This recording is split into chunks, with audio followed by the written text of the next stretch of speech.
Hello friends, welcome to the new episode of my channel. আমি অরিত্র। এখন এই ভিডিওর মধ্যে আমরা কিছু লেটেস্ট আপডেটস নিয়ে কথা বলবো এবং একটা ট্রেলার নিয়েও রিয়াকশন দেবো। তো সেলাই বলে একটি ইন্ডিপেন্ডেন্ট ছবি আসছে, যার টিজার রিয়াকশন আমি দিয়েছিলাম। টিজারটা আমার বেশ ভালো লেগেছিল। তারপরে একটা গান এসেছিল এবং টিজারের মধ্যে সেটার কিছুটা গ্লিমস আমরা পেয়েছিলাম গানটার। সেটা হচ্ছে তিমির বিশ্বাসের একটা গান ছিল। সেই গানটা খুবই ভালো হয়েছিল। তো সেই গানটা পরবর্তীকালে যখন রিলিজ করে আমি পুরোটা শুনি এবং সেটারও রিয়াকশন দিয়েছিলাম, সেটাও খুব ভালো ছিল।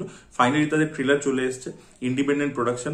আমি ডেসক্রিপশনে লিঙ্ক দিয়ে দেবো, আপনারা গিয়ে প্লিজ চেক আউট করে দেখুন। আপনাদেরও আশা করি ভালো লাগবে।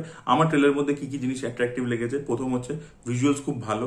এই জিনিসটা আমি টিজারের ক্ষেত্রেও বলেছিলাম, যেভাবে যে লোকেশনে শুট করেছে। দেখুন, প্রথম কথা ইন্ডিপেন্ডেন্ট একটা প্রোডাকশন, সেখান থেকে যে লোকেশনে গিয়ে নর্থ বেঙ্গলে যেভাবে শুট করেছে, ভিজুয়ালি কিন্তু জিনিসটা খুবই অ্যাপিলিং লাগছে, সেটা খুব ভালো হয়েছে। সেকেন্ড হচ্ছে কি, নতুন ট্যালেন্টকে চান্স দিতে হবে। আপনি একই ফেস বারবার ঘুরিয়ে ফিরিয়ে, তো সেখানে থিয়েটার ব্যাকগ্রাউন্ড থেকে শুরু করে টেলিভিশন ব্যাকগ্রাউন্ড থেকে শুরু করে নতুন আর্টিস্টদেরকে, নতুন লোকেদেরকে নিয়ে করার চেষ্টা করা হয়েছে। হ্যাঁ, সেখানে কিছু জায়গায় দেখুন হিট অ্যান্ড মিস হবে, কিছু সব পারফরমেন্সই যে একদম পিচ পারফেক্ট হয়েছে তা বলতে পারবো না, কিন্তু অনেকের কাজ কিন্তু বেশ ভালো, তারা চেষ্টা করেছে। তো সেই দিক থেকে একটা ফ্রেশ ফেসেস আমরা দেখতে পাচ্ছি। সেটা ভালো খারাপ সেটা ছবি দেখলে আমরা বুঝতে পারবো।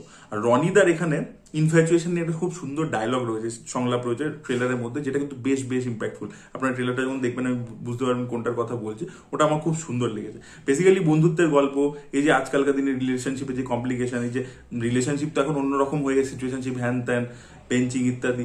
সেইটা কোথাও কি একটা ইয়াং একটা বন্ধু সার্কেল, তাদের মধ্যে তারা কোথাও ঘুরতে গেছে, সেখানে তাদের মধ্যে ডাইনামিক্স চেঞ্জ হচ্ছে ইত্যাদি হচ্ছে, সব কম বয়সী ছেলেমেয়েরা, তাদের কোথাও একটা গল্প বলছে, তো যাতে ইউথ রিলেট করতে পারে। আর আগে গানটা খুবই ভালো হয়েছে, সেটাকেও এখানে ব্যবহার করা হয়েছে, সেটাও বেশ ভালো লাগছে। তো সবকিছু মিলিয়ে সেলাইয়ের ট্রেলারটা আমার প্রমিসিং লেগেছে।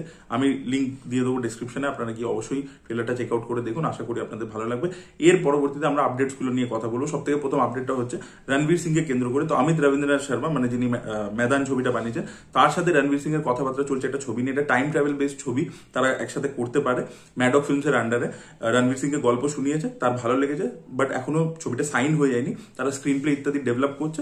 দেখা যায় রণবীর সিং এই ছবিটা করে কিনা এবং ছবিটা কি টাইপের ছবি হয়, খুব সিরিয়াস একটা ছবি হয়। এখানে বলা হচ্ছে time travel film rooted in Indian mythology. সেটা কিভাবে পোর্ট্রে হয়, হরর থাকে কিনা, কমেডি থাকে কিনা, কিরকম পোর্ট্রেয়ালটা হয়, খুব লাইট হার্টেড পোর্ট্রেয়াল হয় নাকি সিরিয়াস পোর্ট্রেয়াল, সেটা দেখার মতো বিষয় হবে।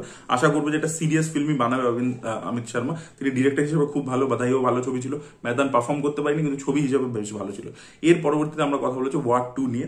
তো ওয়ার 2 বাজেট কিন্তু এখন অব্দি স্পাই ইউনিভার্সের যত ছবি হচ্ছে তার থেকে হাইয়েস্ট বাজেটের ছবি। 400 কোটি টাকা বাজেট এই ছবিটা, এবং এখানে জুনিয়র এনটিআর 70 কোটি টাকা ফিস নিয়েছে। ঋত্বিক রোশনের ফিস হচ্ছে 50 কোটি টাকা প্লাস প্রফিট শেয়ার।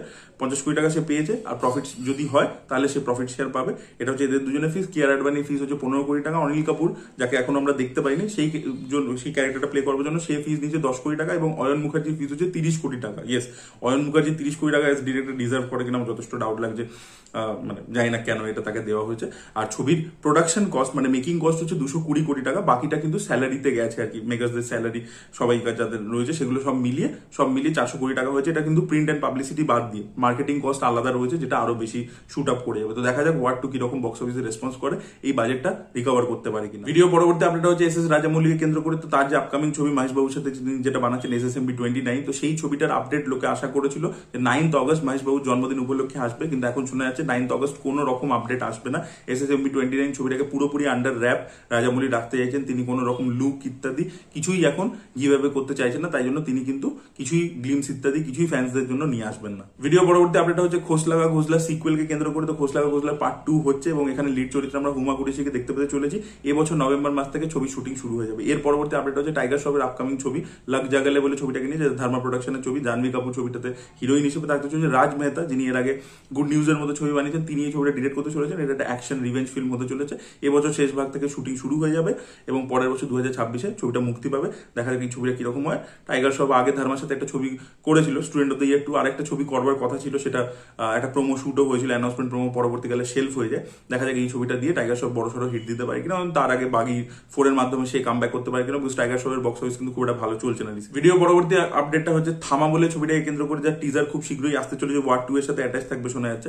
যাই হোক, তো থামা ছবির জন্য বরুণ ধবন কিন্তু 6 দিনে শুটিং করেছেন। ইয়েস, তার একটা এক্সটেন্ডেড ক্যামিও এই ছবির মধ্যে আমরা দেখতে পেতে চলেছি, এবং বরুণ ধবনের যে ক্যারেক্টারটা ভেড়িয়ার ক্যারেক্টারটা, তার সাথে এই যে ভ্যাম্পায়ারের ক্যারেক্টার, ড্রাকুলার ক্যারেক্টার যেটা আমাদের এই আয়ুষ্মান প্লে করছে, তাদের দুজনে একটা ফেস অফ থাকবে এই ছবির মধ্যে, ওয়্যারউলফ ভার্সেস ড্রাকুলা, সেটা আমরা এই ছবির মধ্যে দেখতে পাবো। তো বরুণ ধাবান আর কি 6 দিনের ক্যামিও, এক্সটেন্ডেড ক্যামিওর জন্য শুট করেছেন আর কি 6 দিন। তো দেখা যাক স্টোরিটা তারা কানেক্ট করছে। বরুণ ধাবানের ক্যামিও আমরা স্ত্রী 2তেও দেখতে পেয়েছিলাম, দেখা যাক গল্পটা তারা কানেক্ট করে কোথাও নিয়ে যেতে পারে এবং এই ছবিটা কিরকম হয়, ছবিটা দিওয়ালিতে কিরকম ব্যবসা করতে পারে সেটাই দেখার মতো বিষয় হবে। লাস্ট আমরা কথা বলবো যে সোহম চক্রবর্তীর আপকামিং ছবি, যেটার নাম হচ্ছে বহুরূপ বলে। তো সেই ছবিতে ইদিকা পাল হিরোইনের চরিত্র প্লে করছে। এর আগে যে পোস্টার ইত্যাদিগুলো এসেছিল সেখানে সোহমের লুকগুলো খুব ইমপ্রেসিভ ছিল, তাকে চিনতেই পারা যাচ্ছিল না। সোমনাথ কুন্ডু কাজ খুব ভালো করেছিলেন, মেকআপের কাজ এবং প্রস্থেটিকের প্রচন্ড প্রশংসা হয়েছিল। পোস্টার্সগুলো কিন্তু লোকের বেশ ভালো লেগেছিল। এখন তারা রিসেন্টলি একটা মোশন পোস্টার টাইপের রিলিজ করেছে আর কি, তো সেইখানটা সেটারই রিয়াকশন দেবো আর কি। তো দেখুন, মোশন পোস্টারে যে গ্রাফিক্স ইত্যাদির কাজ আমরা দেখতে পাচ্ছি সেটা খুবই দুর্বল হয়েছে, সেটা খুবই বাজে হয়েছে, খুবই জঘন্য হয়েছে এবং পুরোপুরি টিভি সিরিয়ালে যেরকম আমরা জিনিসপত্র দেখতে পাই সেই টাইপের একটা গ্রাফিক্স আমরা এখানে দেখতে পাচ্ছি। সেটা ইমপ্রেসিভ হয়নি। বাট ইমপ্রেসিভ কি হয়েছে, বিজিএমটা কিন্তু, এই যে মোশন পোস্টারটা রয়েছে তার পিছনে যে বিজিএমটা আমরা শুনতে পাচ্ছি সেটা কিন্তু যথেষ্ট ইমপ্রেসিভ। সেটা কিন্তু আপনারা যদি এমনি শোনেন দেখবেন সেটা বেশ ভালো হয়েছে। তো সেই মিউজিকের কাজটা ভালো হয়েছে, সেটা অ্যাপ্রিসিয়েট করার মতো। আর সেকেন্ড হচ্ছে মেকআপের কাজ কিন্তু ভালো হয়েছে। এই যে লুকটা, যেটা নতুন যে লুকটা সামনে এসেছে মোশন পোস্টারের মাধ্যমে, পরবর্তীতে সোহম চক্রবর্তী ফেসবুকে ওটা পোস্টও করেছেন, সেটা কিন্তু সেই লুকটা, মানে মেকআপের কথা বলছি, যে একটা বহুরূপ, এই চরিত্রটা অ্যাকচুয়ালি বহুরূপী টাইপেরই, বা হয়তো রিভেঞ্জ নেওয়ার জন্য এই লুকসগুলো নিচ্ছে। তো এই লুকটাও কিন্তু বেশ ইমপ্রেসিভ হয়েছে, সোহমকে কিন্তু চিনতে পারা যাচ্ছে না। তো সেটাও কিন্তু বেশ ভালো হয়েছে। তো মেকআপের কাজ, মিউজিকের কাজ, এই দুটো ভালো হয়েছে। আর ডেফিনেটলি গ্রাফিক্সের কাজ ভালো হয়নি। এবং দেখুন, বাংলা সিনেমার ক্ষেত্রে গ্রাফিক্সের কাজ বড় বাজেটের ছবিতেও খারাপই হয়। আপনি যদি দেখেন আমাদের এখানে যত গ্রাফিক্স ওরিয়েন্টেড কাজ হয়েছে, যে ছবির মধ্যে গ্রাফিক্সের অ্যাপ্লিকেশন আমরা দেখতে পেয়েছি, সেটা কিন্তু চিরকাল খারাপই হয়েছে, কোনোদিনও কিন্তু ভালো হয়নি। তো বাংলা, আমি কদিন আগে একটা পডকাস্টে বলছিলাম যে এখন আমি কাজ করতে করতে দেখেছি যে কিছু জিনিস আছে যেটা মানে কিছুতেই ইমপ্রুভ হবে না, because there are certain constants. যেরকম একটা হচ্ছে তার মধ্যে গ্রাফিক্স, ভিএফএক্স ওই লেভেলে ইমপ্রুভ হবে না। এটা জেনে শুনেই বাংলা ছবি দেখতে বসো যে ভাই ভিএফএক্স খারাপই হবে, এবং সেটা চিরকাল হয়েছে। মানে চাঁদের পাহাড়ের মতো ছবির মধ্যে প্রচন্ড খারাপ ভিএফএক্স, অ্যামাজন অভিযানের মতো ছবি, এত বড় বাজেটের ছবি, সেটার মধ্যেও খারাপ ভিএফএক্স। তো সেখানে ভিএফএক্সটাকে আমি অ্যাটলিস্ট দর্শক হিসেবে কনসিডার করি না, বিকজ আমি এখন কাজ করে দেখে নিচ্ছি। আপনারা কনসিডার করতেই পারেন, অবশ্যই আপনাদের খারাপ লাগবে, সেটা বলবেনই, অবশ্যই বলবেন, বিকজ আপনি দর্শক হিসেবে কেন জানতে পারবেন যে মেকার্সদের কি কনস্ট্যান্ট রয়েছে, কি চ্যালেঞ্জেস রয়েছে। তো তারা অ্যাড্রেস অবশ্যই করবে।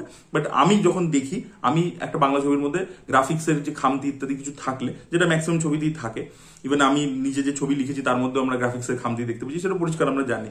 তো সেইটা কিছু করার নেই, সেই বাজেট, সেই টাইম ডেফিনেটলি পাবে না এখানে কেউ, সেটা ইমপ্রুভ হবে না। বাট দর্শকের অবশ্যই সেটা অধিকার রয়েছে, ক্রিটিসাইজ করবে, তারা করতেই পারে। তো এটাই বলার ছিল। বাট আমার মেকআপের কাজ আর মিউজিকের কাজ এই দুটো কিন্তু ভালো লেগেছে মোশন পোস্টারের মধ্যে, অনেস্টলি বললাম। So that was it guys, thank you so much, by.